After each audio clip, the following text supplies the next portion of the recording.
Welcome back to the deep dive. We're here to unpack stories, complex ones, to find those insights that really stick with you. Today, we're looking at more than just, a historical event.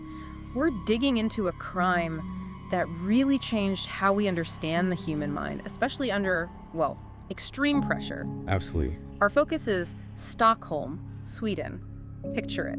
August 23rd, 1973. Just a normal morning. Until it wasn't. Exactly. Suddenly, the Kreditbanken bank, everything's normal. Then this guy walks in, submachine gun. Yeah. And he shouts, "The party has just begun!" Chilling. Definitely sets the scene. And this wasn't just about robbing a bank, though that's how it kicked off. This whole situation, this 6-day standoff, it did more than grab headlines. It actually gave birth to a whole psychological phenomenon. That's right. One that still fascinates us today. It really challenges our ideas about survival, about loyalty, and how our minds just, adapt when faced with terror. The complexity is astounding. So, for those of you who kind of know the basic story, what happened in Stockholm, our mission today is to go a bit deeper than just the headlines. We want to explore the psychology behind it all, the how and the why of what we now call Stockholm Syndrome. And what it really tells us about, the human spirit's ability to connect, to survive, even when circumstances are completely bewildering. You might actually find yourself questioning not just how the victims reacted, but maybe even your own ideas about danger and safety. It's a really pivotal moment in psychology, isn't it? Because before this, the way we understood how victims react to trauma, especially in hostage situations, it was much more black and white. Right, much simpler, perhaps. Yeah, simpler, more rigid. This whole event, it didn't just give us a new term for the dictionary, it forced a major rethink. Yeah. Law enforcement, mental health professionals, they had to reevaluate how they handled crisis intervention. It showed how incredibly, sometimes unpredictably adaptable the human mind can be. Exactly. Profoundly adaptable. Okay, so let's set the scene properly. The main guy here is Jan Erik Olsson. He'd escaped from prison, and he picks the Kreditbanken for his, let's say, dramatic reappearance. Sources say he wasn't some random thug. He was dressed sharply, armed, obviously, and just radiated this dangerous confidence. Ovulated. Very. Fired shots into the ceiling right away, turned a normal Tuesday into, total chaos. Instant terror. And pretty quickly, Olsson takes 4 hostages, 3 women, 1 man. He barricades himself and them inside the bank vault. Right, the classic fortified position. Police surround the building immediately. The usual tense negotiations start up, but Olsson, his demands were specific, very pointed. What was he asking for? He wanted his friend, Clark Olofsson, who was also in prison, brought to the bank. Wow, okay. That's unusual. Yeah, plus, a lot of money, more weapons, and a fast car for getting away. Seemed like a standard high-stakes standoff, or so everyone thought at first. And the conventional thinking back then for law enforcement dealing with this kind of thing, it was based on a very clear attacker-victim relationship, right? Absolutely. Adversarial. Yeah, the aggressor, the victim, the police outside trying to resolve it. The main idea was that the fear, the threat to life, it would create this solid wall between the captors and the captives. Us versus them. Exactly. That was the foundation for how they'd respond tactically. The assumption was, being held at gunpoint. Yeah. That's a psychological barrier that no small kindness could ever really overcome. That's Stockholm. But Stockholm was about to completely turn that idea on its head. It showed a much, much more complicated psychological reality. And this is where it gets really fascinating. The authorities, astonishingly, they actually agreed to part of Olsson's demands. Which part? Olofsson. Yes. They brought Clark Olofsson, his notorious partner in crime, right to the bank. He went inside the vault with Olsson. Incredible. So they added another criminal into the mix. Can you imagine? The tension must have just skyrocketed for 6 incredibly long days. The whole country, soon the whole world, was glued to their radios, their TVs, watching this unfold live. Everyone expecting the worst, presumably. Yeah. A violent end. Absolutely. Bracing for tragedy. But what actually happened was, something nobody saw coming. Something far more complex, psychologically. Unprecedented, really. Okay, so this is the pivot point you mentioned. Exactly. It shifts from just being a crime story to this unique psychological case study.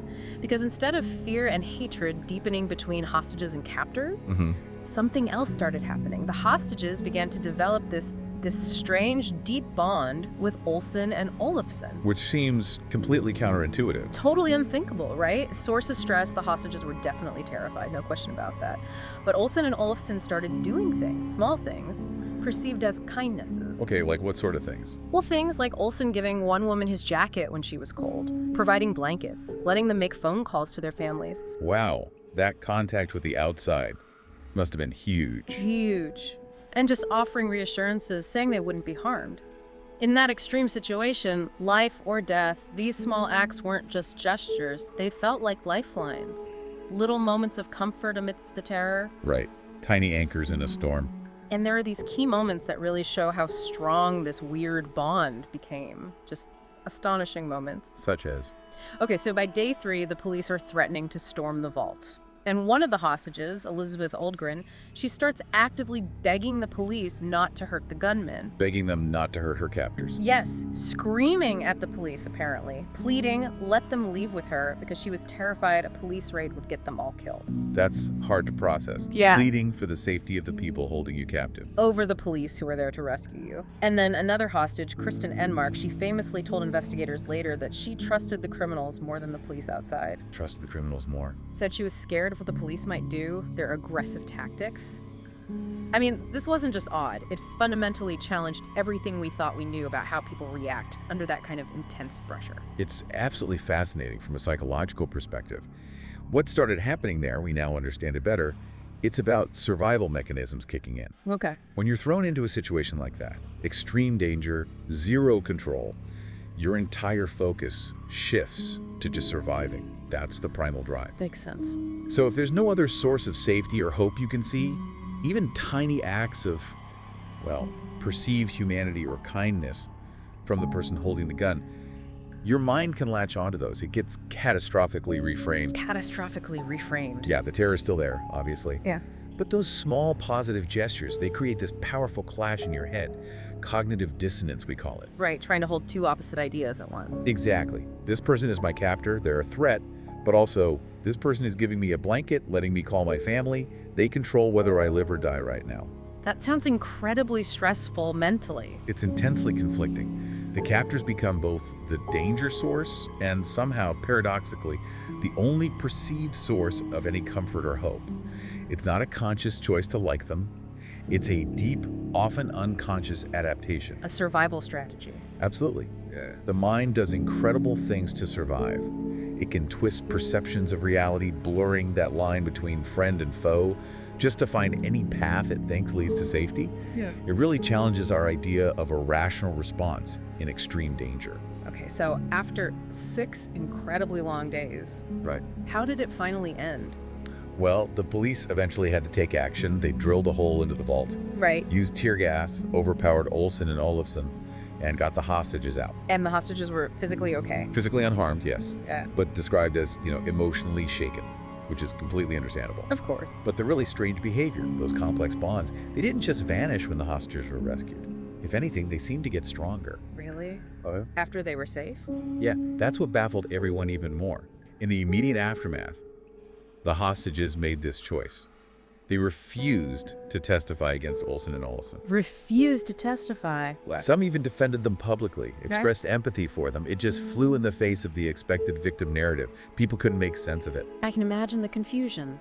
And connecting that to the bigger picture, psychologists at the time were frankly stumped.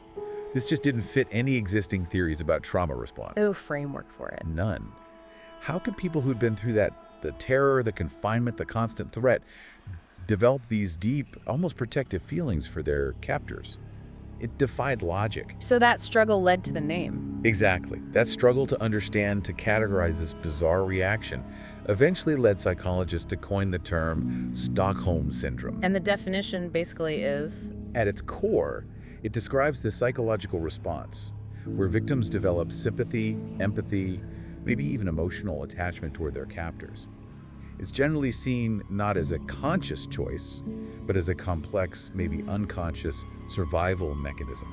A profound psychological adaptation that just seems completely counterintuitive if you're looking at it from the outside. It really makes you question things like free will when survival is the only thing that matters. It absolutely does. And the trial afterwards Yeah. must have been huge news. Oh, absolute sensational. Gripped the whole country.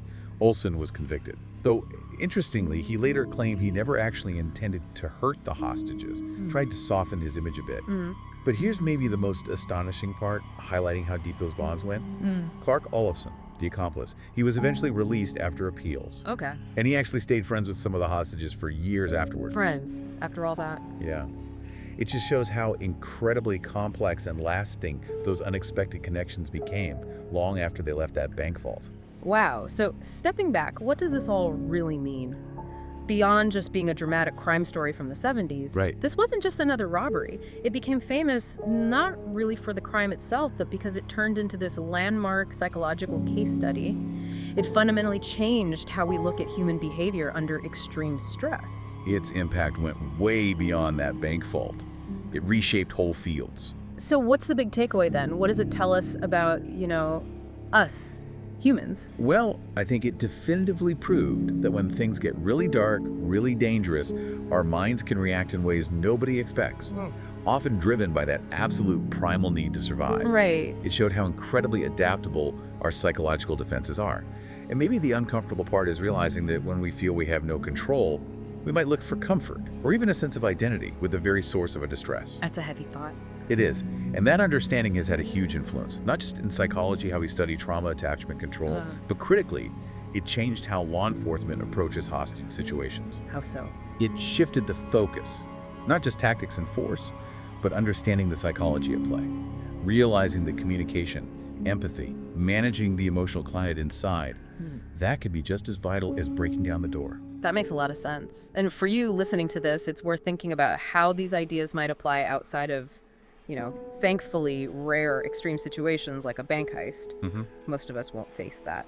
But the core ideas of Stockholm Syndrome, how perceived kindness can build weird bonds, how power dynamics shift our views, how we adapt to tough environments. Maybe that sheds light on subtler things. Like what?